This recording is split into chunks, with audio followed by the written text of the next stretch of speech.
I grew up way out in the country in North Georgia. Didn't have many neighbors and no children my age. And folks around there didn't know about trick or treating. I'd never heard of trick or treating until I went to school. And when I was in the first grade and heard from my friends about all the candy they got when they went trick or treating, I decided I had to do that.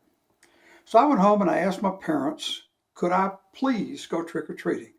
And they immediately said, absolutely not. Nobody around here knows about trick or treating. You wouldn't get any treats. So that Halloween, I stayed home just like I had every other Halloween in my life. And this time, though, I knew I was missing something. So when I was in the second grade, I started early in September asking my mom if I could go trick or treating. And I must have worn her down because finally, about a week before Halloween, she said, yes, Swin, you can go trick or treating, but there are going to be some rules. You got to go by yourself because there's not no. I got to stay here with your baby brother and baby sister. Your dad's got to work, so you got to go by yourself, and you got to be home before dark. And you don't play any tricks if you don't get any treats. That was all I needed to hear. So on Halloween early, I put on my costume, which was dressing kind of like a hobo with raggedy jeans and a straw hat. And I was so sure I was going to get lots of treats that I took a pillowcase. And I got on my bicycle and off I went. And after an hour, I'd only been to 4 houses and I'd gotten one treat.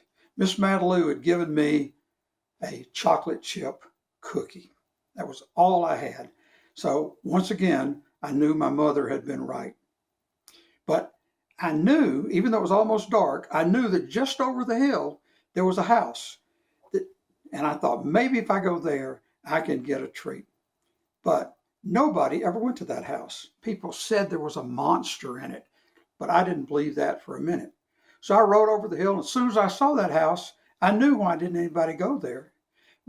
Shingles were coming off the roof, bricks had fallen off the chimney, windows were broken, the screen door was hanging on one hinge.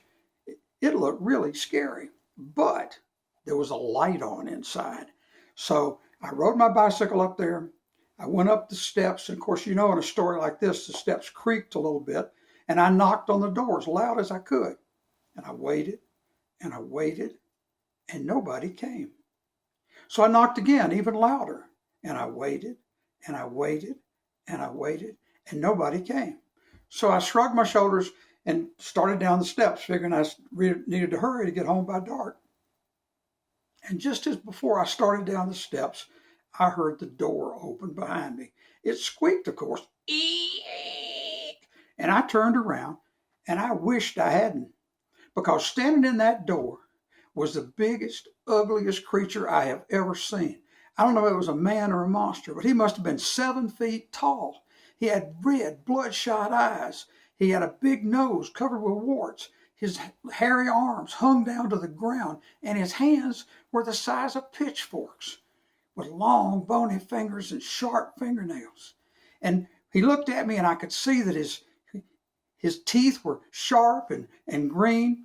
And when he smiled, well, at least I think it was a smile, I could see that his big old red lips flopped. Well, I probably should have run. I started to, and I bet you would have run. But no, I needed that treat. So I held out my pillowcase, and I went,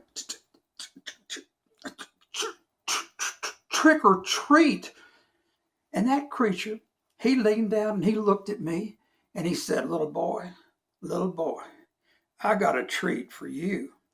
Let me show you what I can do with my long, bony fingers and my floppy red lips. And I said, no. And I jumped down the steps, hopped on my bicycle, and raced off. And I got far enough away that I was sure he couldn't see me anymore. And I got off and leaned against a tree to catch my breath.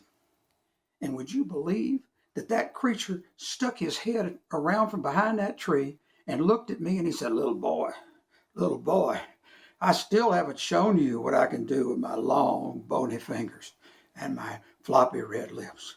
Don't you want to see? And I said, no, no, no. And I hopped on my bicycle and raced off again.